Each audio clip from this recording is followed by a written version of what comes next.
Hello and welcome to the Franchise Life. I am your host, Stacy Shannon. Today I have a fun brand for you, and that brand is called Voodoo Brewery. And with me today I have Brent Dowling, who is the chairman of Voodoo Brewing and CEO of Raintree. Welcome, Brent. Thank you so much, Stacy. Great to be here. My pleasure. Okay, I've been super excited about this brand. I have my t-shirt on representing.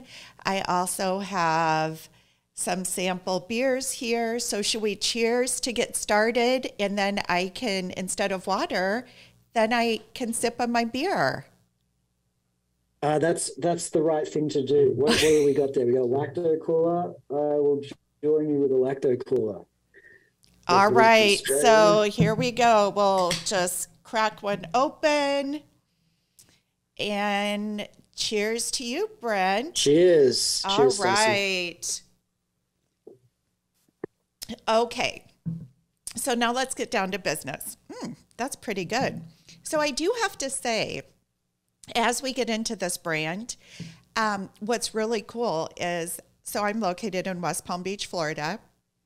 And we have Total Wine stores, which if you're not familiar with them, they are like the superstore of liquors, wine, and beer. So I went in there and I was able to find 3 different types of beer. So from your brewery. So I have the Lacto Cooler, and I have to say your branding is top notch. And then I have Empty Calories. And then this one is Big Black Voodoo Daddy. So really cool and creative names. So, okay. So this brand was established in 2005. First started franchising in 2018. And you have 6 corporate locations, 7 franchise locations that are up and running, with 55 more in development. Congratulations. That is unbelievable. Thank you. Yeah, it's our goal was to have about 20 in development by now. We really put the foot down a year ago, and it's growing way faster than we thought. So much so this year that we only have about three more deals to do, I think, and we meet our 2023 goal in March. Oh my gosh. So it's cool to see. Yeah, absolutely. And this is unlike I'm at 30 episodes in on this podcast. This is unlike any brand that I've ever been able to feature. So again, that's why I was so excited about this, because I think it's a really cool opportunity. A lot of people out there would love to get into the brewery business, but have no idea where to start.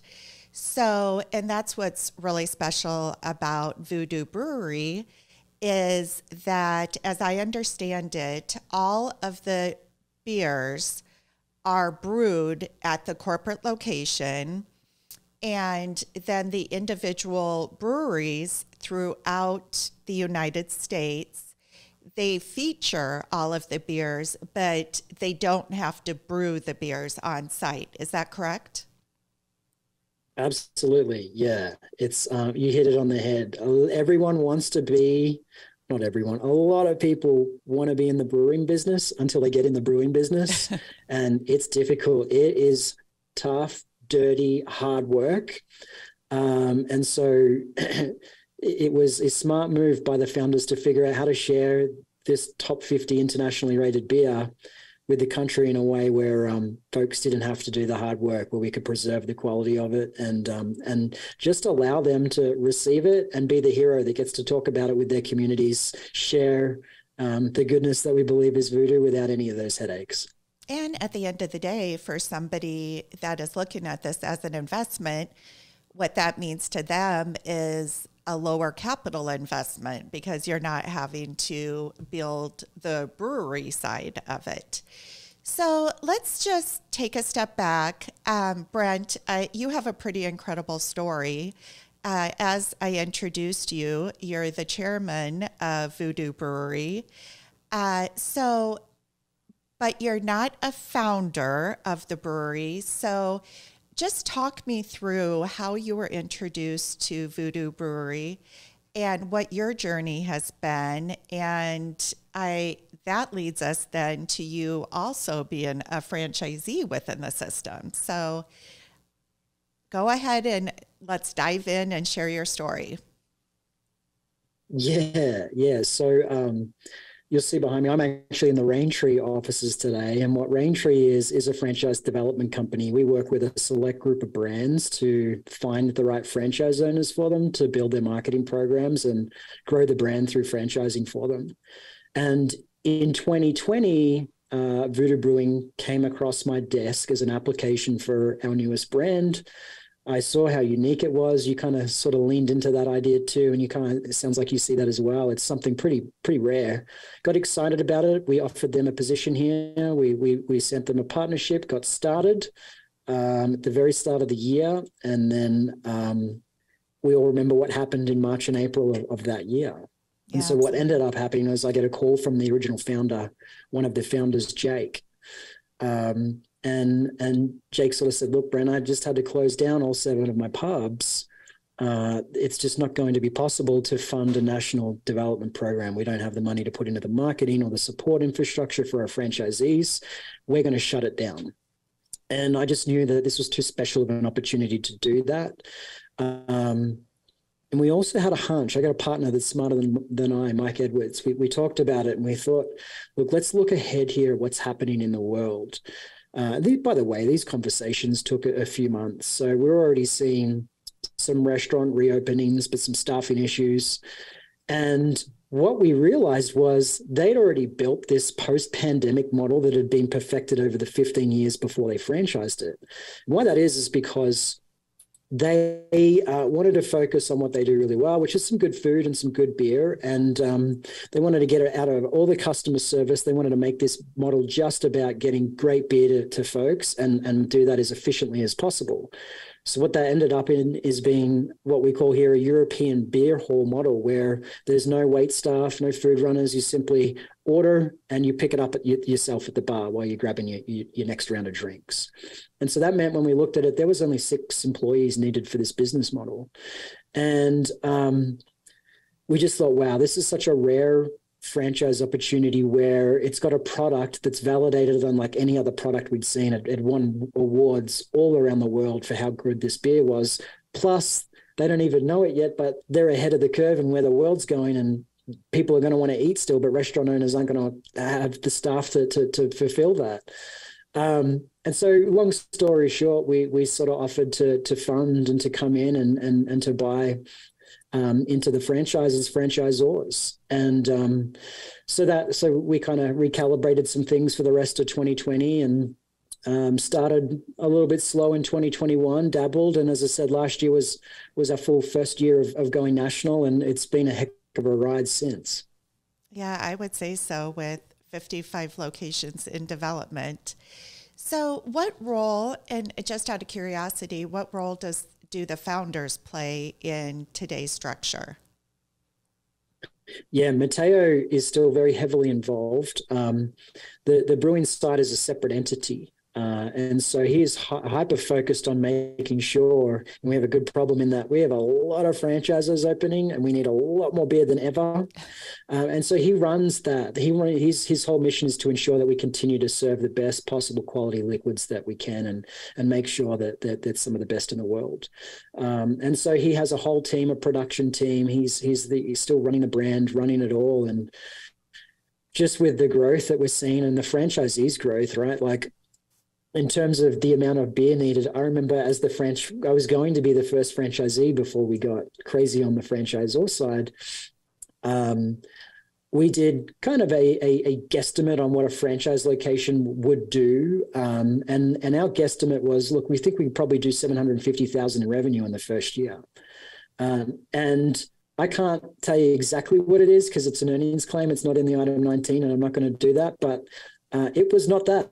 The first franchise owners are not that. And I can't say if they're more or less, but I can say that we need a lot more beer than we thought we needed. So he's just rolled out another 10,000 square foot facility, more brewing capacity, new technology, new machines coming in every month. He's busy making sure that we're able to bring beer to new markets all across the country. Incredible. So how many beers does Voodoo Brewing produce today? Different varietals. Yeah, there's a lot. If you go to voodoobrewery.com, you'll kind of see the list is really long and they rotate in and out. We try to keep it to just 8 or 9 or 10 core beers for the franchise locations, the best sellers, and really focus on the ones that we know sell really well and that the majority of folks enjoy. Just so there's some efficiencies there with the owners in controlling their costs and giving folks what they want. So I don't know, there's a lot of beers, but we try and stay focused on the franchise side with the best sellers. And we've got IPAs, lagers, sour beers. There's really good variety amongst those core brands that we offer the franchisees. And then in addition, we do our own cocktails. We do some local wines. But the cocktail side of the business is growing pretty rapidly too right now. There's a lot of demand for those. So we have an in-house mixologist that's coming up with new recipes and designs every week. And that's a big part of the growing program too now. Very cool. Yeah. I'll be the first to admit I can enjoy a beer, but I'm usually a wine or vodka girl. So beers just fill me up so much. But by the pool side, I absolutely love a good beer. Okay. So one thing that I really appreciate about this also is, and you can correct me if I go wrong, but I also understand that, so you feature 8 or 9 beers, 8 to 10 beers of Voodoo in the local restaurants, but you also have the opportunity, I believe, to put a local flair on it and also have some taps. So you're in the Denver market, which is a huge brewery market. So feasibly at your location when it's up and running, you might also feature some of those local Colorado or Denver beers. Yeah, absolutely. Like when we talk about the model in itself being forward thinking in terms of minimal staff, reducing overhead, Matteo and Jake were just so smart and ahead of the time. They did the same in terms of the positioning for the franchise program too. And what I mean by that is I'll back all the way up to, and you might see this too, Stacey, in your everyday conversations, but we did some research. We stood back and really tried to understand, look, what's the average American think of franchising in this day and age? We know we love it, and we're in a community of happy franchise owners and happy franchisors and consultants. And it's pretty rare that you meet someone in this industry that just isn't obsessed about it. And we were like, man, are we in a bubble? Like, what's the actual rest of the world think? Do they know about this? And so in our research, what we found actually was that the average American's perception was that it was just like McDonald's, and it was something that usually cost $1 million or more, where you make maybe less than 100,000 or more. And by the way, you're going to spend every waking hour to run this franchise to make the franchisor rich. That's the actual unfortunate reality of folks who haven't been in it and don't know. And I think that as we were drilling down, we realized the different levels of folks that may have misconceived what franchising actually is, and the different types of brands, and the potential for profitability and true wealth creation, and getting freedom back with your family and not working even anything close to maybe what you were doing on the corporate side. And so they started to understand that. One of the things that stuck though was, man, the idea of a cookie cutter restaurant, right? Like they all look the same, and that feels a little blah to me. So tying back to your question, from day one, Voodoo has been, we're not that. If you want to make this feel like your community, let's do that together. And so they do that in a variety of ways. The first thing is we have an in-house culinary artist that works with every franchisee, I should say, to build a local menu where they infuse some things that community loves and is proud of. So the menu is a little different in each location, as is as I said, wine, beers, we're using local options there too to celebrate that and tie that in. But it's even the design of the pubs themselves. They all have a little bit of flair from their community. The coolest thing that I love is we have an amazing creative director here, an artist, and he'll design, it's not Voodoo Brewing Company logo that you'll put up on your walls. They'll take the core assets of that logo, which is our colors, perhaps the fonts and some sort of skull usage. But they'll then create assets that reflect your community, and it will be Voodoo Brewing Company Denver. And maybe for example, we've got some mountains behind us. And franchise owners love that. Where it's not just they're taking someone else's model that works. They're taking someone else's model that works, but making it feel like their own, from the products they're offering to how it looks to their customers. And I think that's the coolest part of this model entirely. I love beer and I think the product's outstanding, but I love how you can make it your own. That is genius because it, like you said, it personalizes it for the investor, the franchisee, but then for your customer base, it also is more relatable, right? It makes it feel local and that it's a part of the community and not a national brand per se. So I love that. I had no idea about that. So Brent, where are your 6 locations that are operating today? Or your 7, I'm sorry. For the franchise owners, you're testing me now because I get them mixed with all the ones opening. But I do know we have 2 now in Pennsylvania. We have 1 in North Carolina. I'd say 3 in Pennsylvania, actually. 1 in North Carolina. We have Colorado opening very soon, if not already. And then, as I said, from there, it gets pretty mixed because we're relatively coast to coast from there. Florida has, where you are, we have, I want to think 10 franchise units opening right now in opening phases. Wow. And St. Pete's is right there in the top of that line. I know they're about to open next, and we're excited for that one. And I believe one of your early investors was in the Vegas area. Is that correct? Yes. Yeah. She is opening in the spring, I believe, which we're coming into here. So that probably means pretty soon. And she's got a second location right behind it in Vegas as well. So we actually have our annual conference this week, starting Thursday, our first conference in Vegas. So we'll see her there and get to see kind of how everything's going ourselves. So I know when Voodoo was first introduced as a franchise, I believe there were different footprints that investors could choose. If that's still the case, can you talk us through what that looks like? Because I believe your square footage ranges anywhere between 3,000 square feet to 7,000 square feet for a single location.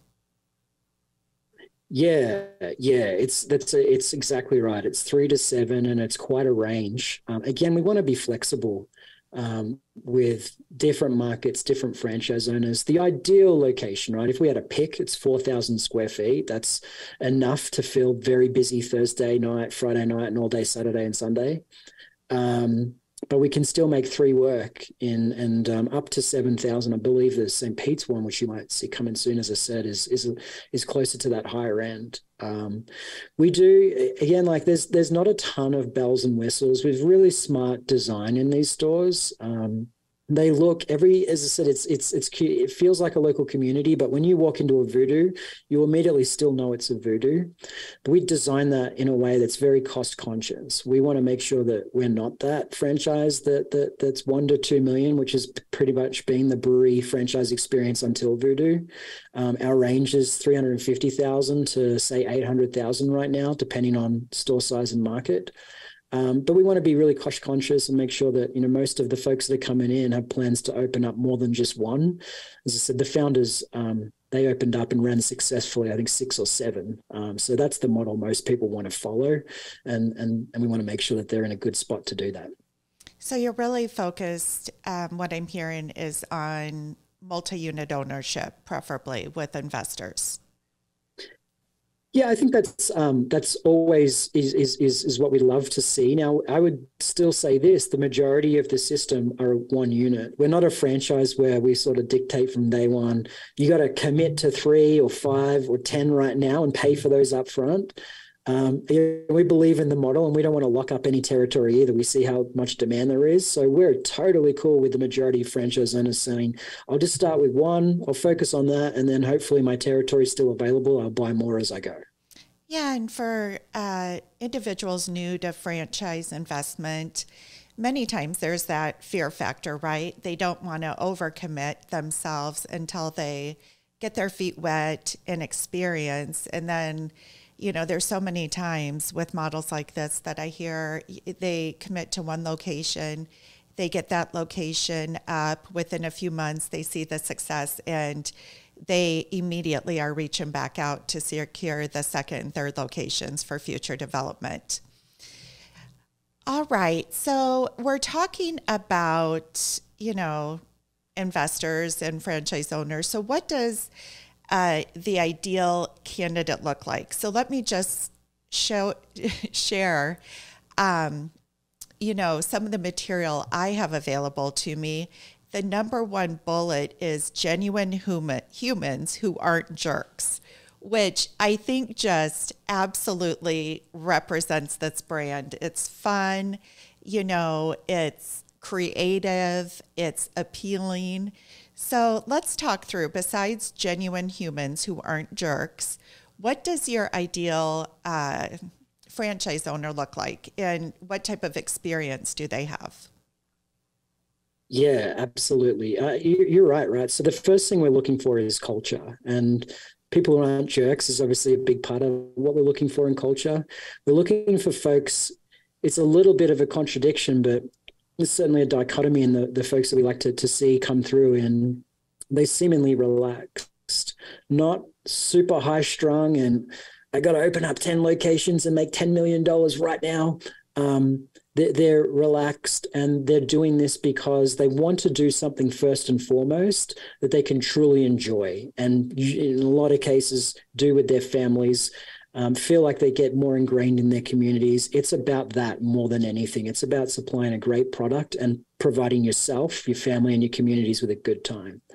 Now, underlying from that is typically folks that are coming in with some serious skills. We've got a lot of bankers that are coming through, cool bankers that are just stressed out over the last 10, 20 years doing that are now really skilled but want to do something that, as I said, is a little more fun. So folks like that, but just in general, you've got to have to be able to run this. It's still an operation, right? Like, we've simplified a lot of it, but you're still serving food and alcohol. You still have a lot of folks coming in. So you need good leadership experience. We like to see that. And you need to be organized to run a business like this. It's fast paced. And I guess finally, the last point that we're really looking for in folks is you don't have to be a brewer by any means. In fact, we don't need that or like that, or it doesn't matter. You just need to be passionate about craft beer, and being a staple in your community. So a passion for beer would be in there too. All right. So this is a model that you can be an owner operator, or you do allow for semi-passive ownership, which means you put a manager in place and manage the manager. And let's just focus. I mean, the owner operator is a little more straightforward. You're managing the employees. You're at the location, daily, at least 5 days a week or so. I mean, there's each investor has the ability to modify and to serve that rest or that pub as they see fit. But from a semi-absentee standpoint, what would a day in the life or a week in the life look like for semi-absentee ownership? Yeah, great question. We have a few of those. Most folks are coming in owner operator, and again, it's such a fun business that it's hard not to want to be in it every day. But there's some folks that have come in purely as semi-absentee. They're really charged with just holding their general manager accountable, whether that's daily meetings or weekly meetings on are they hitting where they need to be in terms of amount of beer sold, food sold, merchandise sold, etc. So it's really leading that person who's then leading the team for you. And a lot of the semi-absentee owners are the partners we have that are starting with 3 location agreements, and so they're typically moving straight. Once we've gotten through the build out, and they've managed that process, and as I said, they're managing the manager and things are going, they're moving straight into starting the process again, finding the next location, negotiating a lease, working with our teams to help them with all of that, with construction and playing a role there. And again, we're new enough that we don't have anyone with 2, but we've got folks that have signed second leases already. But the goal is, as we go along here with our semi-absentee owners, they continue to scale. So, I mean, I keep going back to the branding because it is just phenomenal of this brand. From a marketing standpoint, I mean, this is definitely a brand that I would feel that you would get a lot of followers. You know, talk about Facebook, Instagram, but I think there could also be, and perhaps there is, an event side of this business where, you know, you could participate in local beer festivals or you could host events at the pub. So can you just talk through a little bit about, you know, the marketing aspect and how you assist the franchise owners and, you know, what opportunities you've seen from either corporate locations or the franchisees that have opened, you know, how they do get more involved in the community from an event standpoint? Yeah, you got it right. It's so important when we talk about this being a community-driven business model. You have to actively participate and get out of your store to do that, out of your brew pub to do that, I should say. And so events is a big part of that, is making those happen. It's really the primary part of their marketing program. We have a great social media program, and it's building each month as we roll it out, and it's a big reason to why these pubs are opening so strongly. But in ongoing, if there's a focus, it's certainly on those. And we like to see our franchise owners commit to at least 12 events a year. And make sure that we're inviting the community in, we're going out into the community and we're fulfilling our promise there. So you've got to be, in that sense, linking that back to the ideal owner, you've got to be someone that's outgoing, or your manager has to be. You've got to be someone that really enjoys creating community, gathering people. If you like hosting barbecues at your house and those types of things, you'd probably do great because you'd be doing a big one of those every month. But it's more than just your neighbors. It's hundreds and hundreds of your community coming to your party. Oh, that's awesome. So on the last note, Brent, let's touch on recession resistant. I have my own viewpoint, but many times, and I've had calls already this week with a couple of individuals who are looking for franchise investment opportunities. And, you know, sometimes brick and mortar, there's a little more fear with that versus a home-based business model. But what would you say to somebody that is looking at Voodoo Brewery as an investment and is concerned about recession? Yeah, I think it's a good concern. I'm not going to sit here and say I don't think any franchise business is recession resistant. I think that that's a big staple, and it really depends on the individual brand. And so looking through the lens of the brand for Voodoo, I do think obviously it's a good bet because I bet on it in 2 different ways myself. And here's why I did it. Knowing that we were entering into the environment that we're in now. I just think that there's certain things that people won't skimp on, good times or bad times. We say here, people drink to celebrate, people drink to commiserate. We saw the effect of taking a person's ability to gather as a community out away from them, and the pent-up demand that created. And it was the COVID pandemic was a good reminder to us of how core that is. It's not just a want, it's a human need to be able to gather as a community. And And when I think about that, you go all the way back. We're for 400,000 years. We're it's in our DNA that we meet regularly. We always had, as hunter gatherers, we sat down and we shared good food. And as the years went on, we threw meat and beer into that too to improve that experience. And I don't think that's ever going away, whether it's a great economy or whether it's bad. And we've seen, so long as we're not being shut down due to pandemics, we've seen that seems to be the case with Voodoo, because we've been through a couple of them now, and we're still here and growing through each one. And so I think Voodoo is obviously a safer bet. It's not the same. It's not, as I said, there's no such thing as, I think, completely pandemic proof or recession proof. So I think that, and then I guess in comparison to home services, which you brought up, there's certainly advantages to that. We have, I think, 4 or 5 brands here at Raintree that we work with, partners of ours that are home services brands in our portfolio. And I think that the advantage to those is there's a little bit less risk, right? Typically they're 100, 150,000 and you're in and up and running. And as I said, a Voodoo is 350 to 700 or 800,000. So the risk is different because you don't have to build a facility. And so that's the biggest one. What I do find is on the home services side, there's an old saying, right? You're either paying for the dirt or you're paying for the marketing. And I think that if you're going down that path of, well, I'm going to work from home and I'm going to get my brand out there, better be pretty confident that you've got the skills to do that, that the franchisor has the marketing prowess to truly help you go and get customers, and that you have the skill sets, your sales skills, your marketing skills, your leadership skills that are essential to being able to do that. So that's kind of, while I think it's a little bit less risky, when you have a place like a Voodoo or a retail location that's in good real estate with branding and people see it and they tell their friends about it, there's less risk in, am I going to get customers in the door or not? So I think, it's really up to the skills of the person. What's the better option for them? All excellent points. With Voodoo, definitely it's a destination spot, right? You're going to have that street sign visibility. You're going to have the traffic that's going by. So, it's just present and it's there.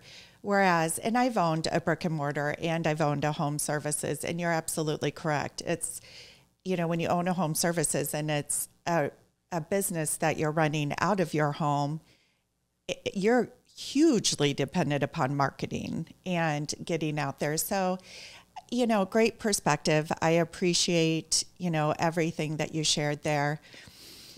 On a last note, anything else you'd love to share about Voodoo? What hot markets are you looking at expanding into? A good question. I just got told off yesterday by my brother, who's our marketing director, Linton. It was Texas and Dallas, but that's basically sold out already now. And I went and I said it was a hot market by mistake. So not there. Dallas is pretty busy, but we're here in Colorado. I think there's a good beer gathering here, and I think it's going to do great here. On the East Coast, we've got, a real brand presence starting top to bottom now. A lot of activity in Florida. It seems like there's a lot of need for really solid craft brewery options there. In the Carolinas, the same story. So certainly some southern eastern side there. I think anywhere along there is pretty good right now. But again, this is nothing like this across the country. And there's really not that many states at all that we don't plan on growing in and growing successfully this year. All right. Well, on a last note then, just to recap the investment, the initial investment is around $350 to $750, $800,000. And that does include your franchise fee of $75,000 for a single location. And from a qualification standpoint, you're looking at individuals with a net worth of $750,000 and liquid capital of $250K. Well, Brett, thank you so much for joining me today. Following this podcast, I'm going to have to finish off my beer here. So Thank you. I look forward to bringing some candidates your way for consideration, and I hope you have a great day. So for anybody interested in learning more about the Voodoo Brewing concept, please feel free to reach out to me at Stacy@fusionfranchising.com. Thanks, and have a great day.